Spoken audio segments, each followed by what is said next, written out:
আর কত নাটক দেখতে হবে জানি না। আর কত সিনেমা দেখব এভাবে তাও জানি না। একের পর এক মিথ্যা অভিযোগ শুনতে, শুনতে নিজের প্রতিই তিক্ত হয়ে যাচ্ছি দিন, দিন।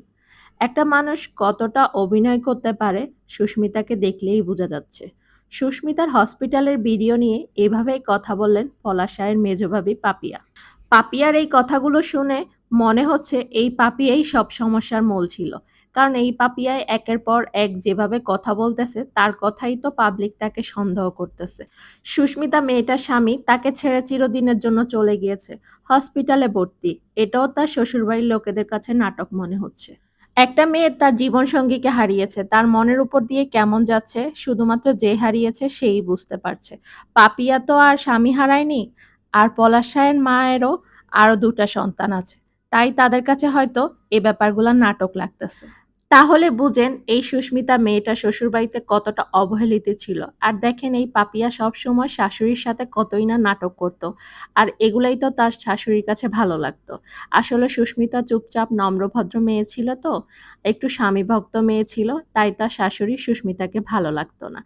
তার উপর গরিব ঘরের মেয়ে, আর এই পাপিয়া এত বড়লোক ঘরের আদরের ঘরের দুলালি, তাই পাপিয়াকে শাশুড়ি মাথায় তুলে নাচতেন। আর পাপিয়াও কিন্তু কম না। দেখেন না শাশুড়িকে কিভাবে বশ করে চলত।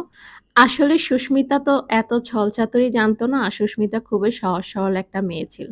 তাই তো স্বামীর বাড়ির ভাতটা খেতে পারল না। এই যে দেখেন একই স্থানে স্বামী-স্ত্রী ২ জন বসে আছে, সামনাসামনি বসে আছে। কিন্তু শাশুড়ির জন্য মন খুলে স্বামী-স্ত্রী কথাও বলতে পারতেছে না শাশুড়ির ভয়ে। কারণ শাশুড়ি তো একটা ছলচাতুরি খুঁজে পেলেই আবার নতুন করে সমস্যা বাঁধবে। তাই তারা দুজন বসে, বসে মোবাইলে চ্যাটে কথা বলতেছে। আর সুস্মিতার বাবার ইন্টারভিউতে কিন্তু এটাও প্রমাণ পেল যে বিয়ের ১ম দিন থেকে সুস্মিতার শাশুড়ি সুস্মিতাকে দেখতে পারত না। কারণ সুস্মিতাকে যখন তারা নিয়ে এসেছে তার বাপের বাড়ি থেকে, আনার সময় মনে হয় পথে একটু লেট হয়েছে। তো আসার পরপরই তিনি বলতেছেন যে, "এত লেট হয়েছে কেন আসতে? আমি হচ্ছে বউকে আশীর্বাদ দিব না।" এই পলাশ রায়ের মা কিন্তু বিয়ের ১ম দিন থেকে সুস্মিতাকে অবহেলা, অনাদর করত। আর কিভাবে কষ্ট দেওয়া যায়, কিভাবে কখন তাকে লাঞ্ছনা দেওয়া যায় সেই সুযোগ সবসময় তিনি খুঁজতেন। তিনি হয়তো চাইতেন যে মেয়েটাকে কষ্ট দিতে, দিতে মেয়েটা যেন নিজের ইচ্ছায় ডিভোর্স দিয়ে পলাশকে ছেড়ে চলে যায়।